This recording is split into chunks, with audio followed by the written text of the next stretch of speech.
Halo semuanya, kenalin nama gue Davajiat Sabila. Gue adalah mahasiswa ilmu komunikasi Universitas Paramadina dengan NIM 123106072. Kali ini gue akan coba ngejelasin terkait dengan tugas UTS gue, yaitu tugas mata kuliah pengelolaan merek. Yang dimana kita akan ngebahas lebih lanjut terkait dengan konsep brand yang dijelaskan oleh Chris Field. Penasaran seperti apa? Mari kita bahas. Oke, pembahasan yang pertama yaitu terkait dengan konsep brand yang dijelaskan oleh Chris Field, yaitu ada brand promise. Brand promise adalah sebuah janji yang diberikan oleh sebuah perusahaan mengenai produk ataupun merek yang mereka buat, yang dijanjikan kepada konsumen-konsumennya.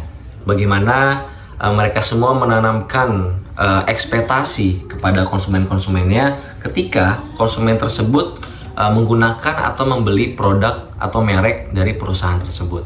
Yang kedua ada brand performance. Brand performance itu bagaimana sebuah perusahaan ya membuktikan ekspektasi dari janji-janji yang telah diberikan. Bagaimana ketika sebuah produk ataupun merek dijanjikan terkait dengan aksesnya yang mudah gitu ya, layanan yang cepat, maka harus sesuai dengan ekspektasi yang ada, sehingga konsumen-konsumen itu betul-betul merasakan ekspektasi itu gitu. Jadi bukan hanya sekedar janji semata. Dan yang terakhir ada brand positioning. Brand positioning ini adalah bagaimana sebuah perusahaan, baik itu produk ataupun mereknya, itu ditanamkan di benak konsumen-konsumennya, dan bagaimana sebuah brand atau merek itu akan bersaing di pasar dengan kompetitor-kompetitor yang lain gitu. Dan bagaimana ketiga pola ini saling berkaitan antara brand promise, brand performance, dan brand positioning. Bagaimana brand promise itu menunjukkan harapan-harapan bagi produk atau merek yang telah dibuat. Bagaimana brand performance ini mengimplementasikan ekspektasi yang telah dijanjikan. Yang ketiga adalah brand positioning, bagaimana sebuah karakter dan ciri khas dari sebuah brand atau merek itu ditanamkan di dunia pasar, sehingga positioning dari sebuah brand tersebut menjadi kuat. Dan ketika ekspektasi tidak sesuai dengan realita yang terjadi, maka positioning dari sebuah merek ataupun produk akan melemah. Tapi begitu pun sebaliknya, ketika sebuah brand menjanjikan sebuah ekspektasi yang kuat, terus juga terimplementasi dengan baik sesuai dengan ekspektasi yang ada, maka positioning di pasar akan sesuai dengan apa yang diekspektasikan, sehingga konsumen merasa puas, maka positioning menjadi kuat di mata masyarakat. Kita masuk ke bagian 2, yaitu kita coba untuk menganalogikan ya brand yang kita pakai dalam kehidupan sehari-hari gitu ya. Kalau kita lihat ada Gojek, ini mana Gojek pada akhirnya ketika keadaan tidak memungkinkan, ketika toko yang dijangkau terlalu jauh gitu ya, dan segala macamnya, Gojek selalu menjadi solusi bagi para penggunanya. Mengapa demikian teman-teman? Coba kita lihat dari segi konsep brand. Yang pertama, Gojek memiliki brand persona teman-teman, yang dimana brand persona dari Gojek yaitu Gojek ingin dikenal ramah ya, sederhana, dan dapat membantu customer-customernya. Yang dimana Gojek memposisikan sebagai teman, yaitu dalam keadaan apapun, dalam keadaan sulit dijangkau, jauh dijangkau, atau waktunya terbatas dan segala macamnya, maka teman selalu hadir. Dan kalau di sini maka Gojek selalu hadir menemani para pengguna ataupun customer-customernya.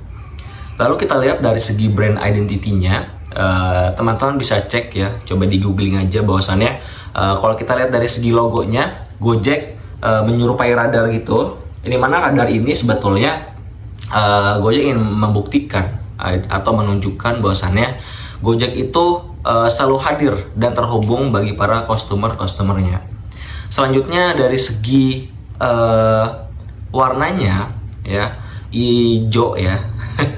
Jadi Gojek ini identik dengan warna hijau, ini mana kita bisa memandang kalau misalnya warna hijau ini warna yang aktif ya, positif dan juga sederhana tentunya.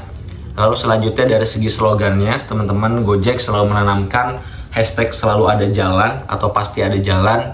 Bagaimana Gojek akhirnya menjelaskan bahwasannya dalam keadaan sesulit apapun gitu ya, dalam keadaan waktu yang terbatas dan sulit dijangkau, maka Gojek bisa jadi solusinya ya, bisa menjadi jalan dari segala keterbuntuan gitu ya. Maka dari itu Gojek menawarkan hal itu untuk menjadi sebuah tawaran yang akhirnya di mata masyarakat Gojek bisa menjadi relate dan dekat gitu ya, sehingga apapun kebutuhannya Gojek selalu menjadi solusinya. Selanjutnya coba kita bahas terkait dengan konsep brand yang dijelaskan oleh Chris Phil mengenai brand ataupun merek Gojek ini. Yang pertama dari brand promise-nya, kita bisa ngelihat kalau misalnya Gojek ini menawarkan kecepatan ya, kecepatan layanan, akses dan juga kemudahan, dan itu semua bisa tertuang dalam satu aplikasi. Ini bisa membuktikan dalam teknis komunikasinya bahwasannya Gojek ingin memberikan solusi yang sangat dekat bagi para customernya. Apakah demikian teman-teman semua? Mari kita lihat dari segi brand performance-nya.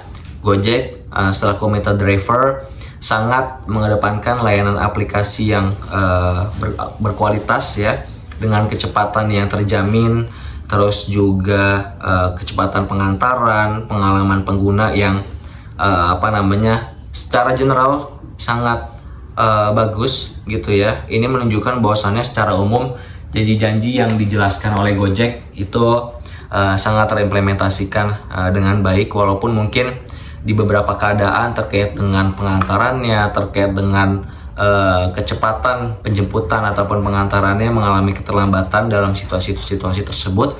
Tapi overall secara general Gojek sangat diapresiasi oleh para customernya karena kualitas aplikasi dan juga terintegrasinya program-program atau fitur-fitur yang ditawarkan oleh Gojek, sehingga terasa sangat dekat dan sangat dibutuhkan oleh para customernya. Dan kita lihat dari brand positioningnya, yang dimana Gojek menawarkan solusi mobilitas dan juga gaya hidup yang modern. Karena yang kita semua tahu, Gojek hari ini bukan hanya dikenal sebagai aplikasi transportasi teman-teman, tapi Gojek hari ini dikenal sebagai aplikasi yang bisa membereskan kebutuhan hidup banyak orang gitu ya. Jadi bukan hanya sekedar transportasinya aja, tapi ketika kita lapar kita bisa juga pesan di Gojek, ketika kita ingin menyimpan uang kita bisa simpan di Gojek gitu, dan banyak fitur-fitur lainnya juga yang bisa kita manfaatkan juga gitu ya. Dan dari sini kita belajar bahwasannya arti dari menjaga integritas dari sebuah brand ya, yang dimana dari brand promise, brand performance, dan brand positioningnya betul-betul dijaga semua dan saling berkesinambungan satu sama lain, sehingga ini menunjukkan bahwasannya Gojek berhasil ya untuk mengimplementasikan 3 konsep brand yang dijelaskan oleh Chris Phil, dimana kita juga bisa menyimpulkan bahwasannya dari analisis brand ataupun merek Gojek ini, yang dimana konsep-konsep seperti ini yang selanjutnya akan berfungsi untuk menjaga kualitas ya, yaitu yang akan menentukan brand loyalty dan brand equity yang dimiliki oleh sebuah brand ataupun merek yang dibuat oleh perusahaan. Dan dari Gojek ini kita belajar bahwasannya kesesuaian antara brand promise, brand performance, dan juga brand positioning yang sangat sejajar ya, sehingga ketika ekspektasi dan realita yang ditawarkan itu sama, maka positioning di mata masyarakat, karakter dan ciri khasnya akan terbentuk secara kuat, sehingga akan sangat dibutuhkan bagi masyarakat ya. Tadi Gojek dalam slogannya gitu ya, dalam tawarannya, Gojek selalu bilang Gojek akan menjadi solusi bagi banyak orang. Ketika semua itu sesuai antara ekspektasi dan realitanya, maka Gojek hari ini bukan sekedar dikenal sebagai aplikasi saja gitu ya, tapi sebagai sebuah platform yang memenuhi hajat hidup banyak orang gitu ya. Dan mungkin dari sini kita juga bisa belajar bahwasannya dalam menentukan konsep sebuah brand, kita harus belajar juga tentang bagaimana logonya, terus juga mungkin slogannya, dan juga implementasi dari layanan-layanannya harus sesuai dengan apa yang sudah dijanjikan dan disampaikan kepada konsumennya.